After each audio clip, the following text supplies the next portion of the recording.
تو منصب کے علاوہ حضور کے روحانی ورثہ بھی فاطمہ ہے، حسین حضور کی مادی ورثہ بھی۔ اس ورثہ کے حق و تسلیم وہی تو کرے گا جو ورثہ دینے کے لیے آمادہ بھی، لیکن جو میراث فاطمہ کو غصب کرنے کے در پہ ہوں، جو اس در کی حرمت کو نہ پہچاننا چاہے بلکہ دروازے زہرا پر آگ اور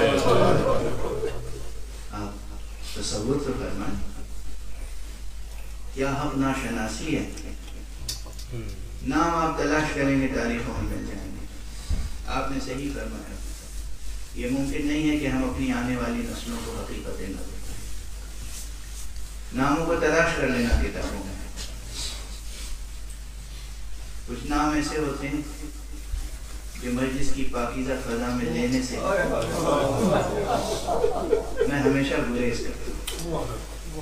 یہ مجلس ذکر ہے، اس مجلس میں جو معطر فضا ہے، جو نورانی فضا ہے، اس میں کسی بد باطن کا نام لیا نہیں جا سکتا، کسی تاریخ نام کا لیا جانا ممکن نہیں ہے، مناسب نہیں ہے۔ اس لیے یاد رکھیے کہ ایسے بھی تھے تاریخ میں جنہیں رسول سے حسد تھا، ذات رسول سے حسد تھا، اور وہ حسد چھپاتے تھے، مگر جب کوئی رسول کا احترام کرتا تھا تو ان کی حسد کی آگ بھڑک اٹھتی تھی، جب رسول کی کوئی اطاعت کرتا تھا تو ان کی حسد کی آگ بھڑک اٹھتی تھی۔ سمجھیں اس نقطے کو درست، کوئی شخص بزرگ ہو اور کوئی شخص خود اس کی جگہ لینا چاہتا ہے، اور اس شخص سے اگر لوگ والہانہ محبت کرتے ہیں اور اس کی زبان سے نکلنے والی ہر بات کو پورا کرتے ہیں، ہر بات میں اطاعت کرتے ہیں، اطاعت وہ ہے اطاعت، اور جہاں تک پیغمبر کا تعلق ہے، پیغمبر کی اطاعت تو خدا نے واجب قرار دی ہے، تو اگر لوگ پیغمبر کی اطاعت کر رہے ہیں تو ہم اسے خدا کی عبادت ہی قرار دیں گے۔ خدا کی عبادت ہے مصطفیٰ کی اطاعت، واضح ہے؟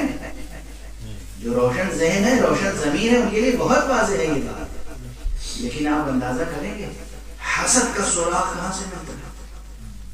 قرآن نے جب کوئی دنیا سے گزر جائے تو فرصہ دینے کا خود طریقہ سکھایا ہے، قرآن نے سکھایا، خود پیغمبر نے سکھایا، لیکن پیغمبر کی تعلیم اس نے کہاں تک قبول کی، اور پیغمبر کا سکھایا ہوا ادب اس نے کتنا سیکھا اور کتنا زندگی میں برتا، یہ ہمیں تاریخ میں جلی حرفوں میں نظر آتا ہے۔ اگر کسی کا انتقال ہو جائے تو سب سے پہلے زبان سے کیا جملہ نکلتا ہے؟ اور غم کے ساتھ ہی جملہ نکلتا ہے، علم کے ساتھ، حزن کے ساتھ، اور سب سے پہلے انسان کہاں جاتا ہے؟ اگر مرنے والے کی کوئی اولاد ہے تو فوراً اولاد کے دروازے پہ جاتا ہے حصہ دینے کے لیے۔ تعزیت ادا کرنا سنت پیغمبر ہے، فطرت انسانی کا تقاضا ہے، سنت کا تقاضا ہے، سنت اسلامی ہے، تہذیب اسلامی ہے۔ یہ نہیں کہ اولاد کو چھوڑ کر اور انسان کہیں اور چلا جائے اگر چاہنے کا، اور پھر پرسہ بھی دینے کے لیے اگر تقریر کرے، پرسے کی تقریر نہیں ہے۔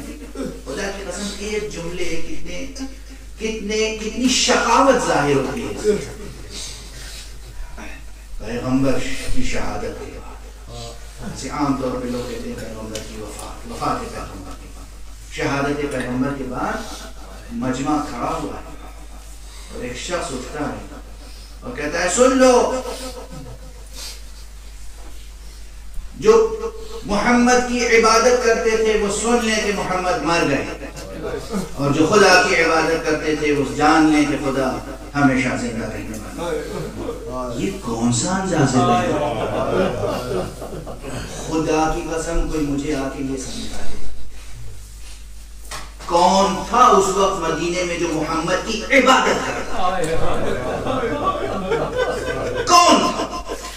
کون تھا اس وقت مدینے میں جو محمد کی عبادت کرتا؟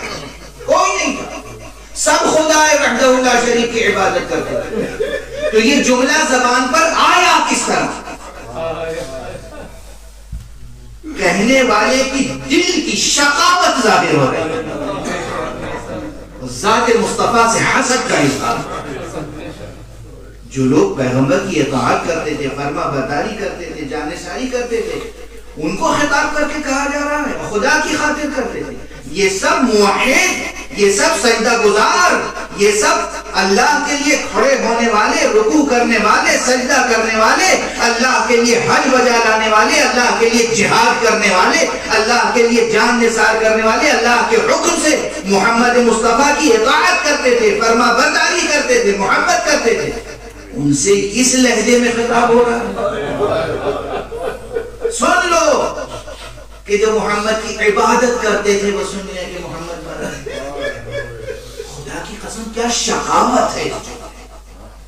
اور جب یہ جملہ سنا ہوگا، تنہا یہ جملہ جب سنا ہوگا فاطمہ نے تو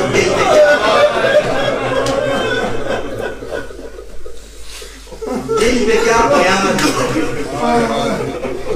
آپ اکثر ممبروں سے سنتے ہیں نا کہ بی بی فاطمہ زہرا نے بابا کی شہادت کے بعد ایک مرثیہ اشعار بہت ہے بی بی کے، منتشر ہے تاریخ کے اوراق پر، ادب کے صحیفوں میں منتشر ہے، لیکن ایک شعر بہت مشہور ہے، برابر پڑھا جاتا ہے وہ شعر، اور وہ یہ کہ صبت علی مصائب لو انہا صبت علی الایام سرنا لیام۔ میرے بابا آپ کے بعد مجھ پر اتنی مصیبت ہے، اگر یہ روزے روشن پر پڑ جاتی تو وہ شب تعلیم سے بدل جاتی۔ اب احساس کیجئے بی بی حضرت زہرا کے دل کی کیفیت، بابا کی شہادت کے بعد خطبہ اس انداز سے دیا جا رہا ہے،